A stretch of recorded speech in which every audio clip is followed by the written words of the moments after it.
Hi guys, welcome back to my channel हर दिन तमन्ना।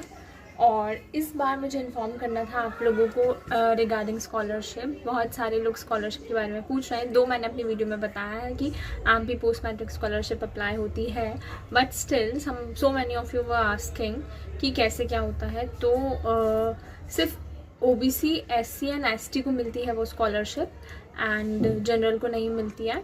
OBC को 50% या फिर 1 लाख रुपीज़ कुछ मिलते हैं, 1 लाख मिलते हैं। और उनकी इनकम लिमिट होती है 2.5 लाख से कम होना चाहिए उनकी इनकम लिमिट। उसके अलावा अगर मैं बात करूँ एससी और एसटी कैटेगरीज की, तो उनको 8 लाख लिमिट मिलती है, प्लस उनको फुल कंसेशन मिलता है, यानी कि पूरी स्कॉलरशिप उनकी गवर्नमेंट की तरफ से आती है। अब बात होती है बहुत ज़्यादा इम्पॉर्टेंट कि जिनके पेरेंट्स गवर्नमेंट जॉब में हैं, क्या उन्हें स्कॉलरशिप मिलती है। तो स्कॉलरशिप तो उन्हें मिलती है, बट उनका लगता है फॉर्म 16, जिसमें हमारी पूरी की पूरी डिटेल्स आती हैं इनकम की। देखिए, गवर्नमेंट पेरेंट्स मतलब गवर्नमेंट जॉब वाले पेरेंट्स के उसमें ऐसा होता है कि हमारा कुछ पर्टिकुलर अमाउंट के पैसे कटते हैं एंड फिर हमें सैलरी मिलती है। उसके साथ साथ लोन, होम लोन डिडक्शंस और बहुत सारे डिडक्शन होते हैं। बट कॉलेज को उससे मतलब नहीं होता है, ना ही स्कॉलरशिप डिपार्टमेंट को उससे मतलब होता है।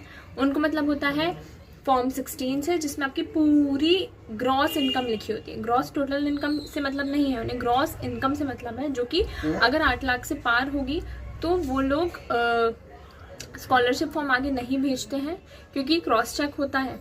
और अगर 8 लाख से कम होगी तो वो आगे चल के आपको अलाउ कर देते हैं और आपका फॉर्म आगे भेज देते हैं। तो अगर आपके पेरेंट्स गवर्नमेंट जॉब में हैं तो आप इस चीज़ को मेक श्योर कर लीजिए कि आप इनकम कंफर्म कर लें कि कितनी है, फिर ही अप्लाई करें।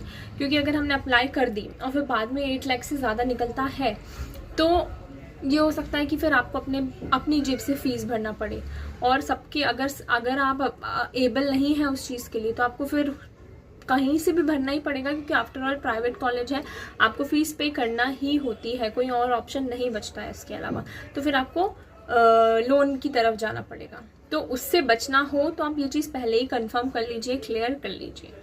एंड अगर आपको कोई और डिटेल चाहिए हो तो please comment down. Till then bye, take care.